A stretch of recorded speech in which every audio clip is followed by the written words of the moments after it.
Hi, everyone. Welcome back to Socially Distant Tea Time.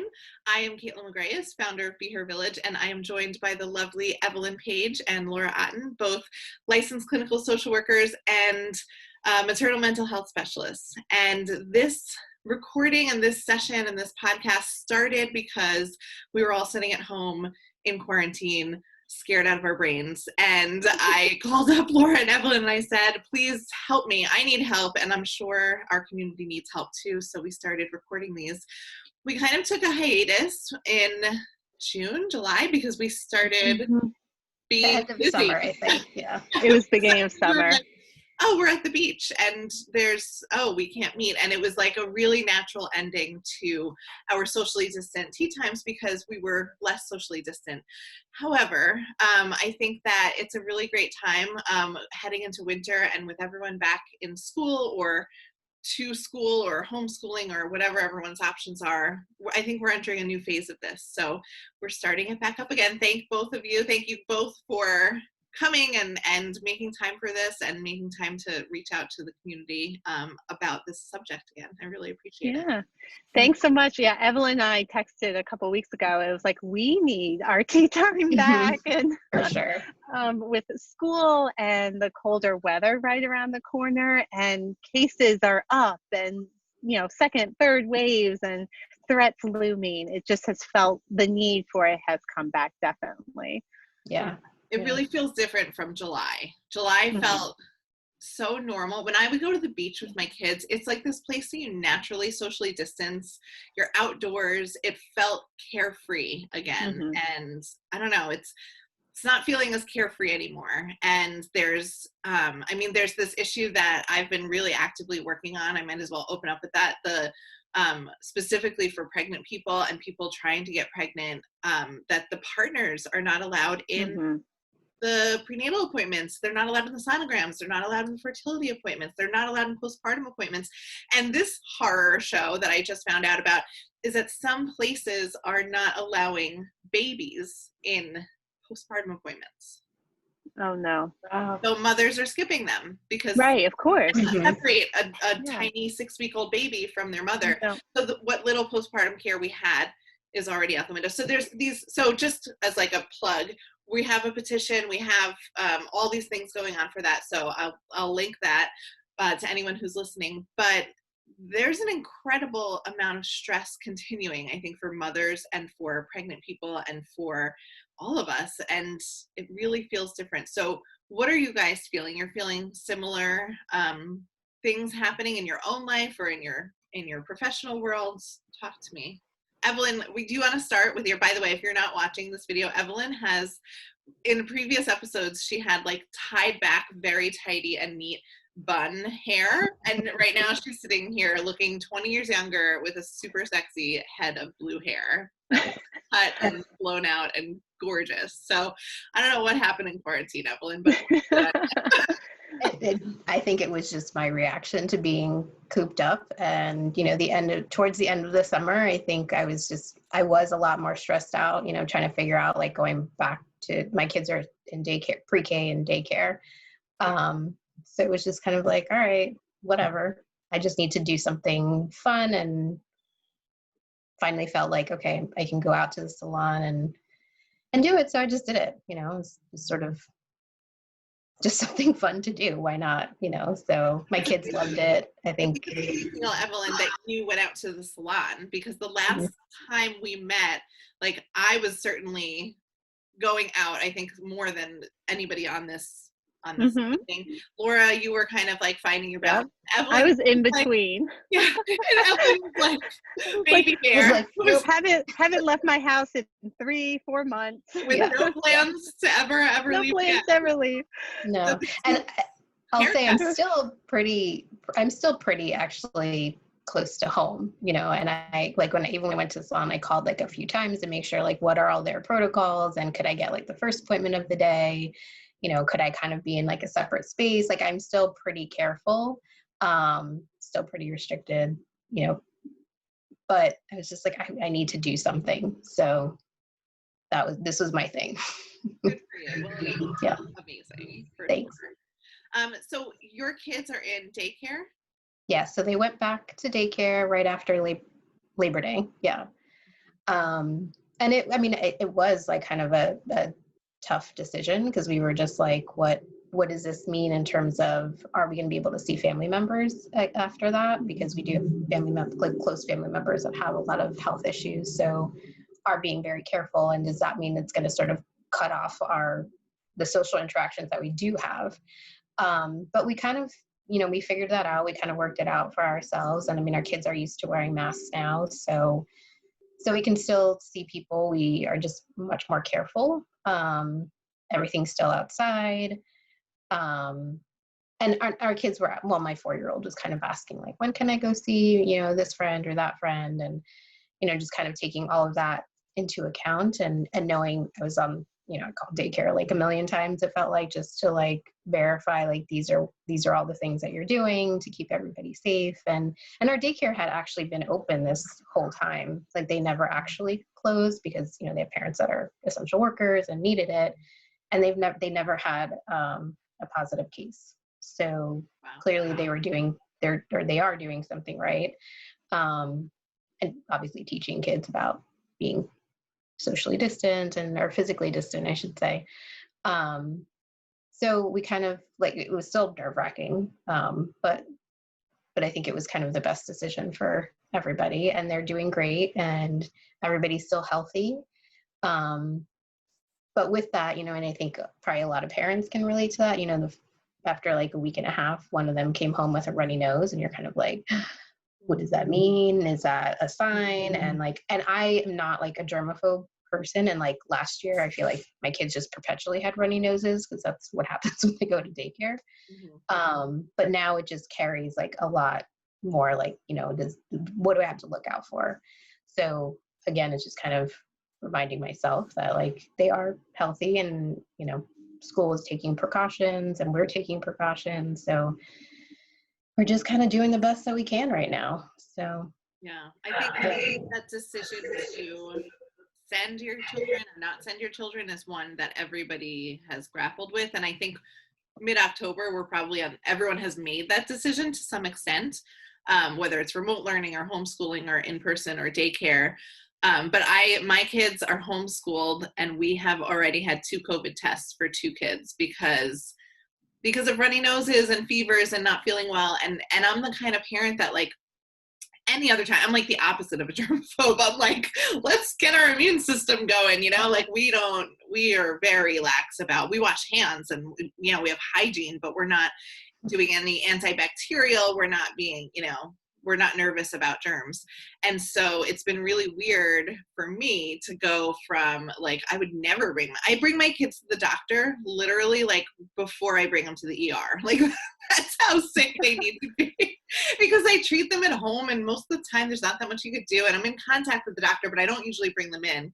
And to have to, for a runny nose, have to go into urgent care and have them do a test. It's so unfamiliar to me and it's uncomfortable for me, but I also feel like I can't be a responsible citizen and I can't be a responsible family member and I can't just take the risk. And my husband's a New York City school teacher. I can't take the risk that our family would infect other people. I'm actually way less concerned about my family being infected. I'm so much more concerned about us somehow getting it without symptoms and spreading it. So it's an interesting pattern of like having to shift that behavior on my end.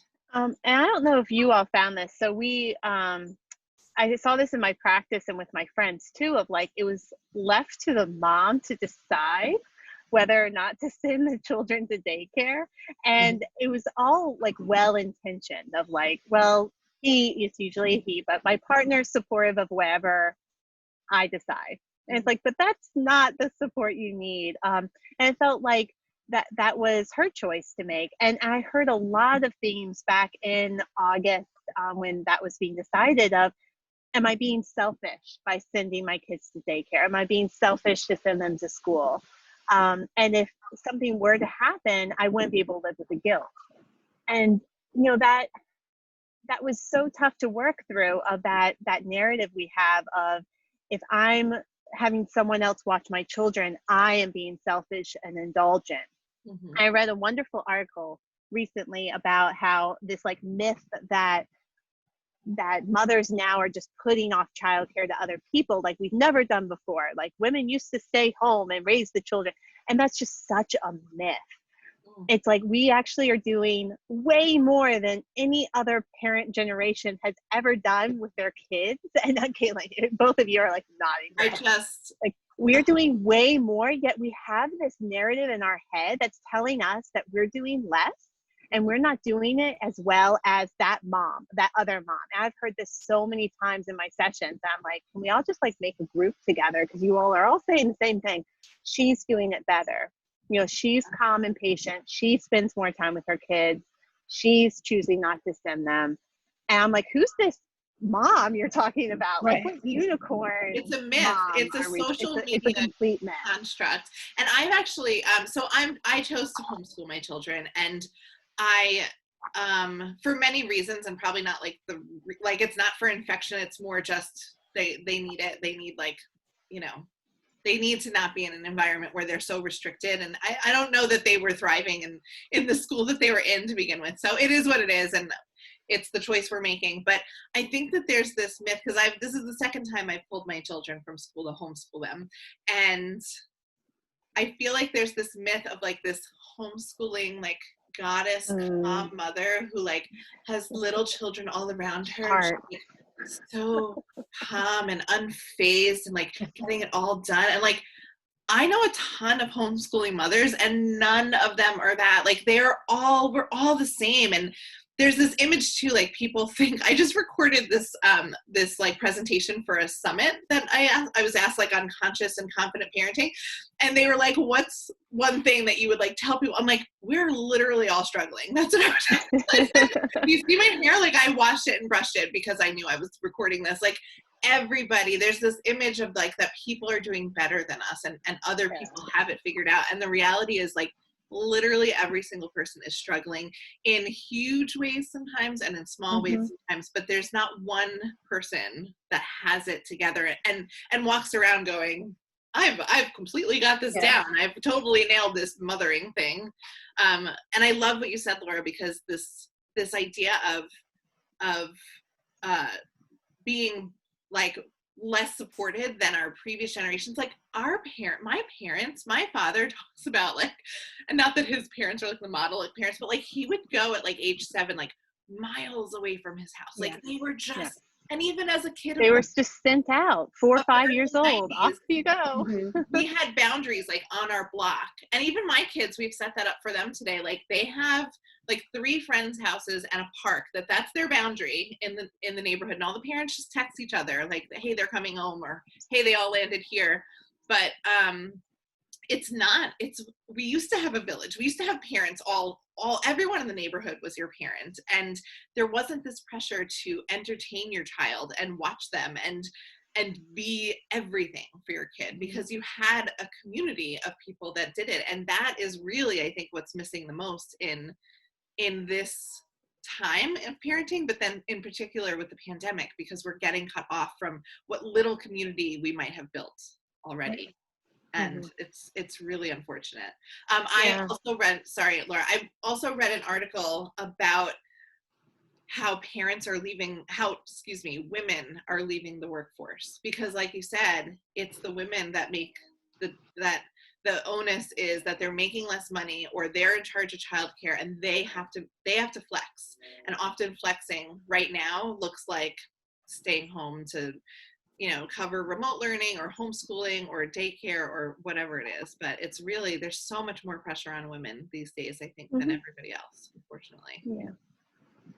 And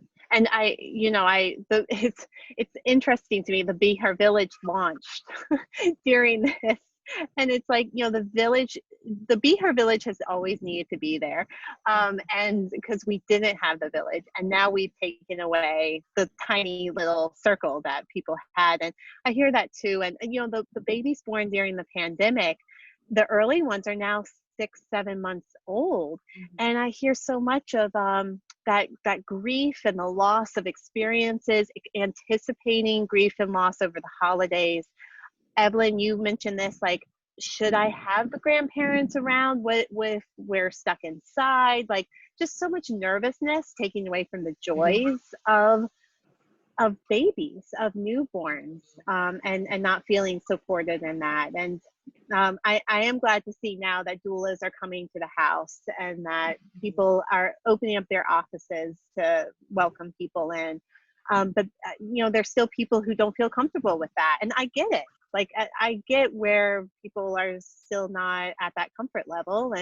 But that also means that they're alone during a time in your life when you don't need to be alone. And that's such a big message I send. So I want to say here is that the idea that you should be doing all of this on your own is just false, and it's unreasonable. And so it's not you that's failing, it's the community and the system that's failing you. And so I'm saying that to the mom that has the new baby and the toddler. I have a few of those where it's just like, you're stuck at home with a baby and a toddler all the time. Of course you feel like you're drowning, but that's not a reflection on you. That's a reflection of what the situation is. It's the situation that's hard. Yeah. I was just talking to a friend of mine, and she actually runs the Be Her Village blog, and she has a 14 or 15-month-old daughter, and she signed her up for gymnastics lessons, which they're having blast. But I said to her, I never did that as a mom. I never signed my kids up. First of all, we were on a super tight budget. And number two, I just felt like it was a waste of money to have my kid go just, do a thing with somebody else. But I realized that what I did instead was I used free community resources. And those are all shut down right now. Every day I was pregnant. I just moved back to Long Island. I had a toddler, and I would walk to the library with him, and we would, play in the library playroom, and he would make friends, and I would force women to talk to me because I needed a connection. And it's so sad. The other day I didn't have access to the office, and I went to the library, and they were like, "What do you need?" I was like, "Oh, I just want to go in and, use the bathroom and work." And they were like, no, you need to come here to pick up a book or to make a copy, and that's it. And you have to sign in and sign out and temperature check. And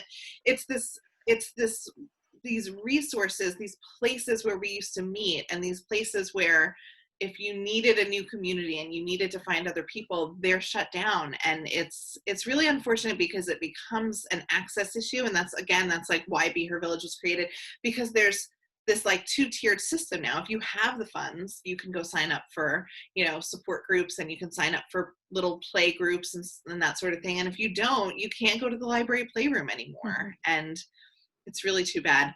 In good news, the nesting place is open now. So there are lots of virtual and paid and unpaid, free and paid events. So that's, if anybody's listening, check out the nestingplaceli.com, I believe. But they're also on Be Her Village. You can go on Be Her Village and look for them there, because it's such a huge resource that's incredibly needed right now. They have everything. It was my first time in my office space there yesterday, but it was my first time getting out of the house to go somewhere to be professional since early March.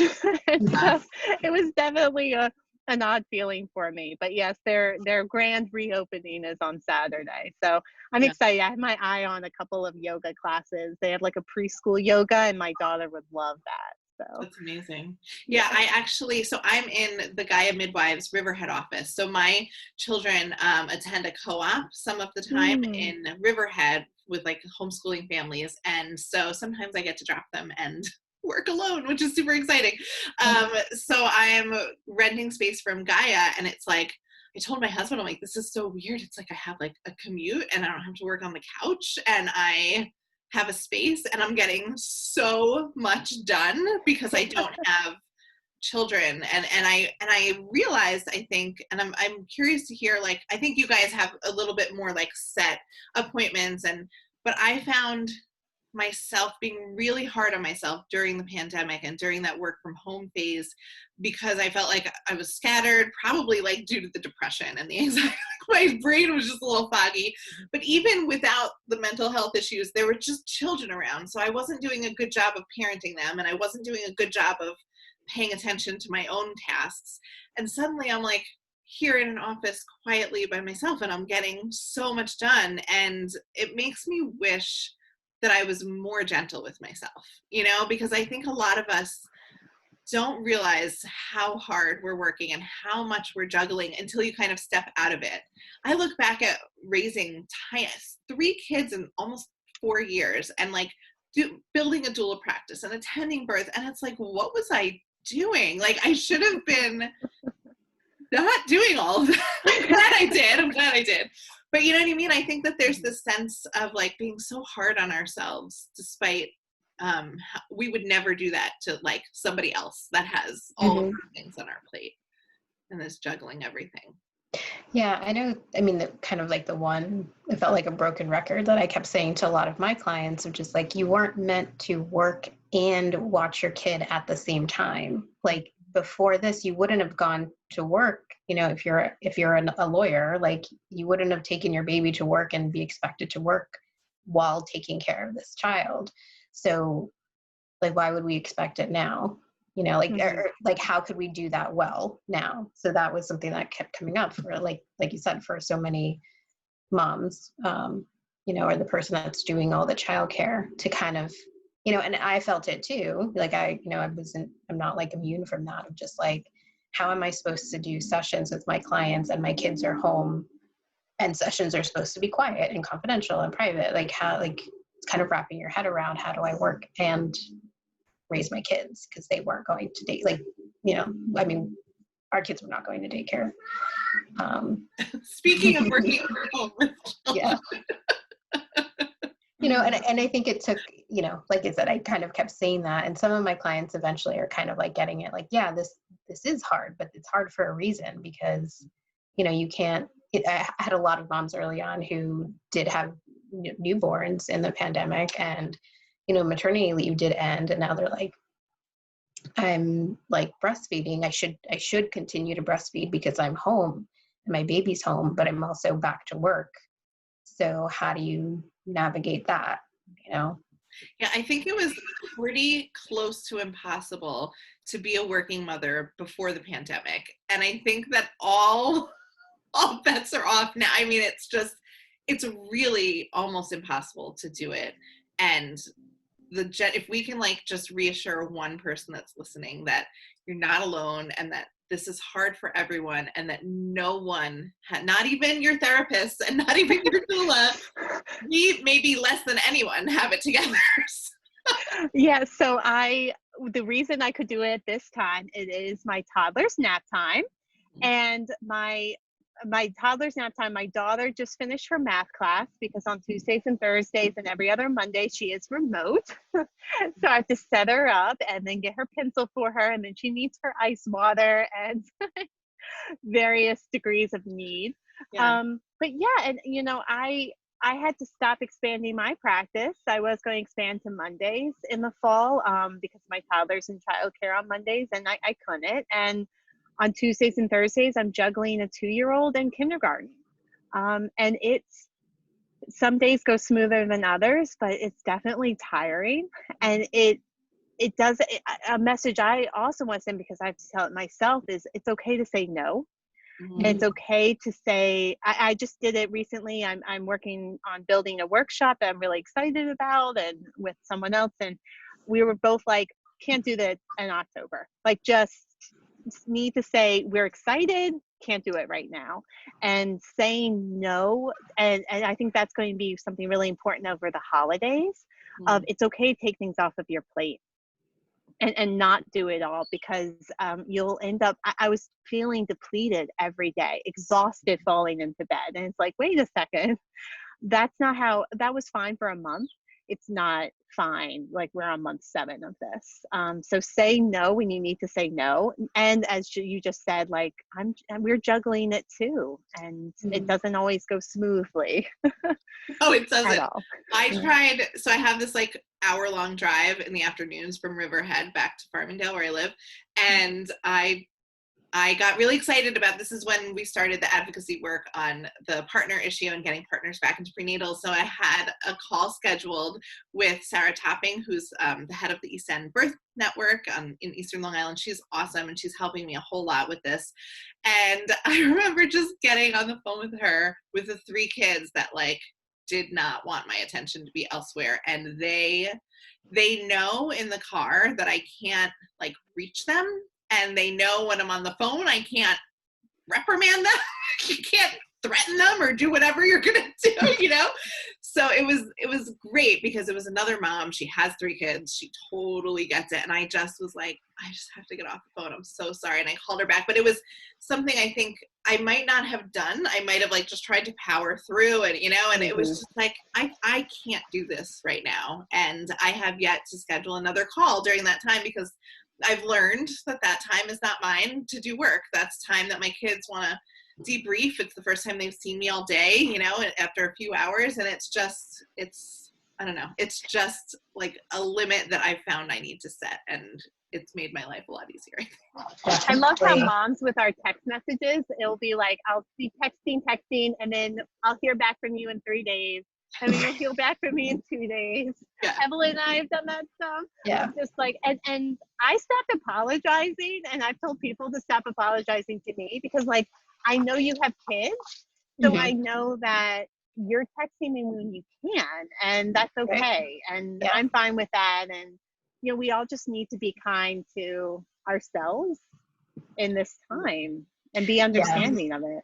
Yeah. And I think that's, like I realized, I mean, sometimes it does creep back into my head of just like, oh, I didn't respond to Laura that other day. And then I'm like, well, but she gets it. Like, it's fine. I can respond tomorrow. And it's, you know, there's no, you know, expectation there. You know, and I found for myself too, that I really had to, like, in terms of saying no, I'm like, my practice did get a lot bigger. And now I'm at a little bit of a point where it's just like, what did I do to myself? But I had to like start blocking out just time because, you know, when kids get home from daycare and we do dinner and the whole nighttime routine, I'm like, I want to be present for that. And I was starting to overschedule myself. And I was like, I don't want to do that. That's just not what I want to do with, you know, I don't want to have to like rush through dinner because I want to fit in one more session afterwards, you know, or do something else that I need to do. Like that chunk of time is like family time, you know, and, you know, we have morning time, we have family time, like the middle of the day can be work time because kids are in school, you know, or daycare, whatever. But it is still hard to say no sometimes. So. And that balance is hard with you sending your kids into school. So now you have lots of parents that have chosen not to do daycare or don't feel comfortable sending them to school. So they're doing remote learning or homeschooling. And it really just adds this whole other layer of self-care. I remember making a plan to homeschool, and like the top of my list was self-care, which was a huge thing for me because I have never, up until truly this pandemic, this is one of the silver linings for me anyway, is that I think every other part of my life, from becoming a mother on, I just did things like, you know, I look back, like, what was I doing? I wanted to do doula work. I was excited about it. And I went with that, and I had more kids, and I just kind of built this fairly hectic life for myself. And it was working kind of, you know, a lot of things were working, but I was getting exhausted, like in my soul. I was getting really, really tired. And I think the pandemic was really good for me because I struggled really hard, but in coming out of that struggle, I had to focus on myself. I had to focus on my family. And I've kind of like learned how to set new limits on where my energy goes because of the pandemic. And so there is that silver lining there for sure. And that is where, like, when I thought, how am I going to homeschool these kids? Like, number one was like, it wasn't like math. It was like date nights and like exercising alone. Like that was my spreadsheet for homeschooling. It wasn't like, how are we going to teach the kids? I'm like, they'll be fine. They'll learn, but how am I going to survive this? And that was a real shift for me. So I think it's important for people to kind of put themselves first sometimes, especially moms, because we have a tendency to almost never do that. So not do that. And if you find yourself struggling to do that, sometimes we overschedule to avoid those quiet times with ourselves. And if we create enough chaos, it keeps us distracted from maybe some other things. So if you're listening to this and you feel like, oh, that might be me, that's when you know, a good time to reach out and get some support around that too. Because for some, it's like, if I overschedule and make my life chaos, then I don't have to face some things that are difficult to face too. Absolutely. It's like nail on the head, Laura. Awesome. All right. So I am going to wrap this up because I know we're out of time, and I'm just so grateful that we're starting this conversation again. And hopefully this will be something that we can get together on and discuss, hopefully every week, if not every other week, because certainly I think for me, we brought up so many great things here today, but a personal point that I would love to talk about next week is the holidays and how we plan holidays in the pandemic, because it's something I think I'm feeling like preemptively sad about. So I think we should discuss strategies for dealing with that and accepting that, and ways to make it special even in a pandemic. So thank you guys Sounds so good. much. Thank It's you. always such a Thank pleasure you. to see you and talk to you. See you next time.